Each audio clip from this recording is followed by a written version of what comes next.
ऐ श्री कृष्णा दोस्तों, मन को शांत और स्थिर करने के लिए भगवान श्री कृष्ण ने हमें 2 उपाय बताए हैं।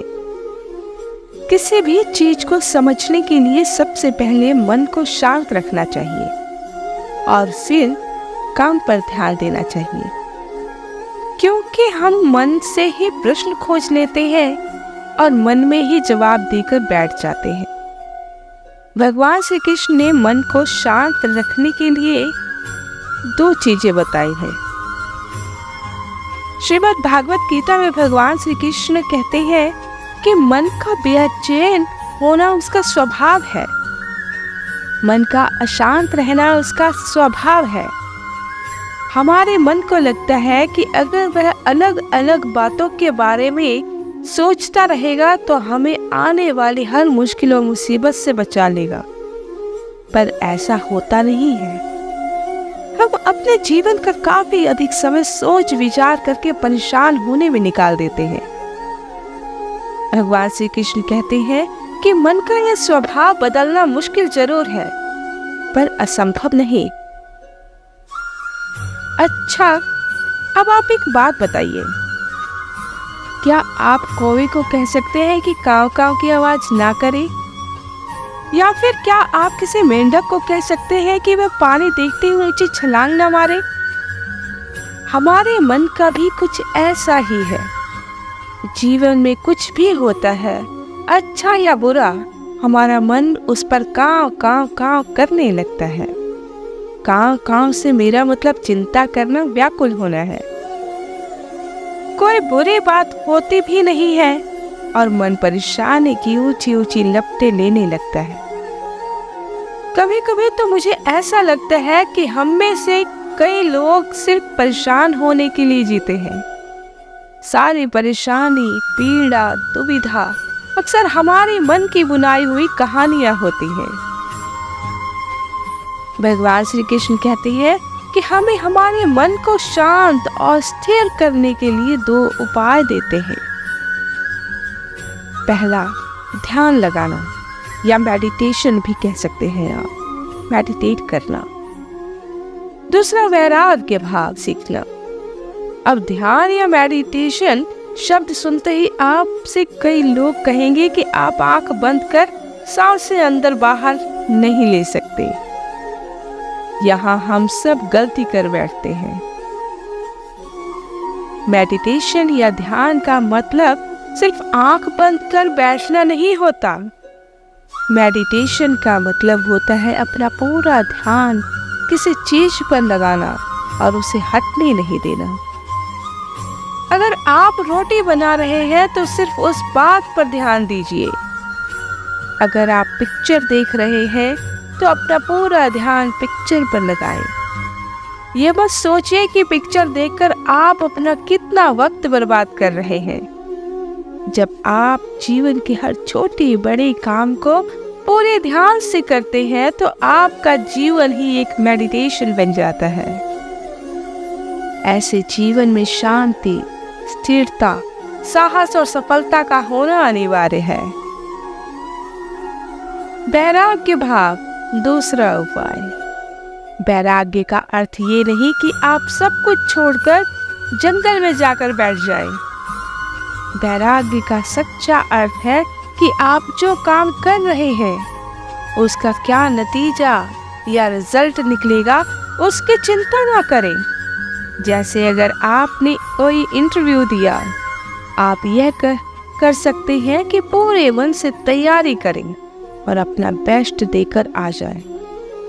वह नौकरी मिलना या ना मिलना आपके हाथ में नहीं है। इस नतीजे के पीछे अलग अलग चीजें हैं जो आपके बिल्कुल कंट्रोल में नहीं। तो जिस चीज के बारे में आप कुछ कर ही नहीं सकते तो उसके बारे में चिंता भी ना करें। यही वैराग्य का सच्चा मतलब होता है और यही है भगवान श्री कृष्ण का दूसरा उपाय, मन को चिंता की लपटों से बचाने का।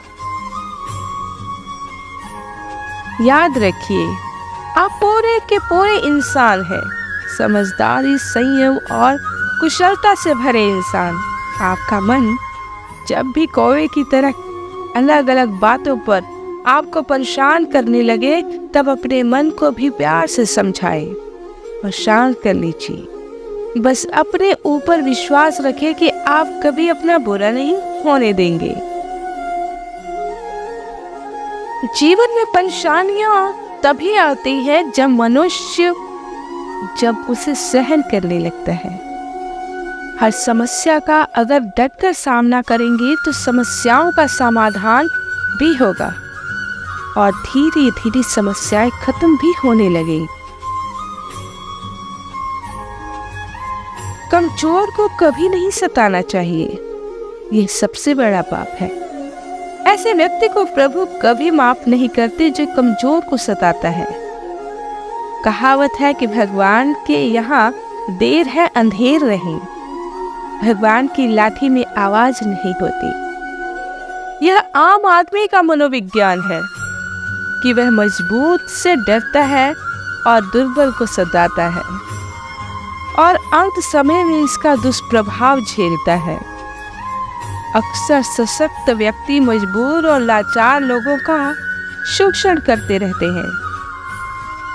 इस संदर्भ में कबीरदास जी का दोहा भी है, दुर्लभ को न सताइए जाकी मोटी हाय, मरे खल की सांस से लोहा भस्म हो जाए।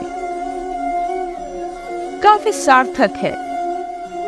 कबीरदास जी कहते हैं कि किसी निर्बल को समझकर उसका शोषण नहीं करना चाहिए, क्योंकि उसकी हाय का असर कहीं न कहीं होता है।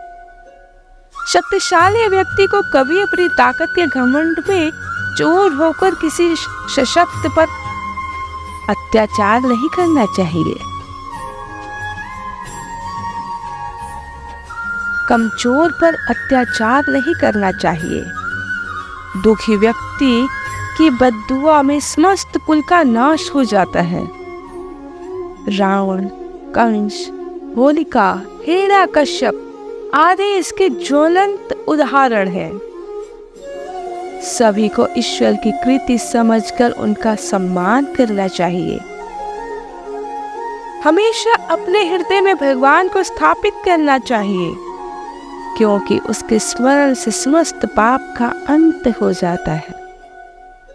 जब हृदय में पवित्र विचारों, सत्कार्यों का स्थान होता है तो पाप और अवगुण अपने आप ही दूर हो जाते हैं।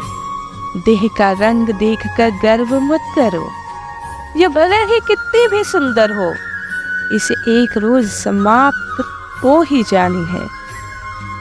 एक बार देह को छोड़ देने पर फिर इसे प्राप्त नहीं किया जा सकता।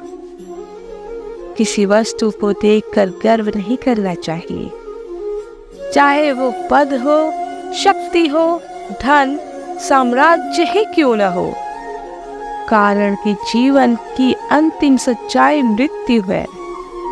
इसलिए प्रभु की भक्ति ही जीवन का आधार है। जब प्राणी दुखी होता है तब उसे हरि की याद आती है। दुख में ईश्वर को याद करता है और सुख में भूल जाता है।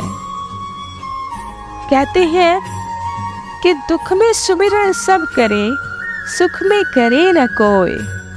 जो सुख में सुमिरन करे तो दुख काहे को होए। दुनिया में सभी वस्तुएं एक समान है और इनका सबका सम्मान होना चाहिए। इसलिए सबल, निर्बल सभी को एक नजरिए से देखने की दृष्टि होनी चाहिए। एक कहावत है कि दुर्बलता एक अभिशाप है, क्योंकि ऐसा व्यक्ति ही हर तरह की मार खाता है। शरीर और मन दोनों का अशक्तता कौन अधिक बड़ा अभिशाप है, यह बताना कठिन है, पर इन दोनों शक्तियों का समन्वय ही सफलता का कारण रहा है। संसार में अनेक दुष्कर्मों को पाप की संज्ञा दी जाती है। चोरी करना, हत्या, दुराचार, झूठ बोलना, धोखा देना, विश्वासघात करना या किसी को पीड़ा या नुकसान पहुंचाना आदि पाप कर्म में कहे जाते हैं। लेकिन एक और भी बड़ा पाप है, वो है कमजोर होना। दुर्बलता से अन्य पापों का प्रोत्साहन मिलता है। निर्बल आदमी ही पाप में जल्दी प्रवृत्त होता है। स्वामी विवेकानंद जी कहते हैं कि कमजोरी कभी न हटने वाला बोझ और यंत्रणा है, इसका नाम ही मृत्यु है। हमारे बहुत से दुखों का कारण भी यही है।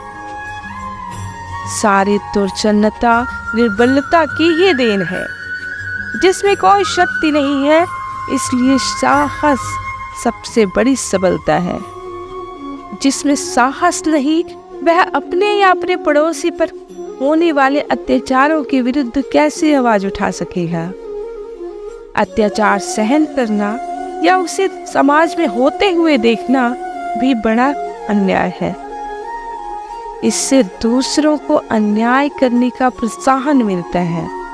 इस संघर्ष प्रधान संसार में सम्मानित जीवित रहने का हक उन्हीं को है जो शक्तिवान हैं। आई होप ये मोटिवेशन वीडियो आपको पसंद आई होगी।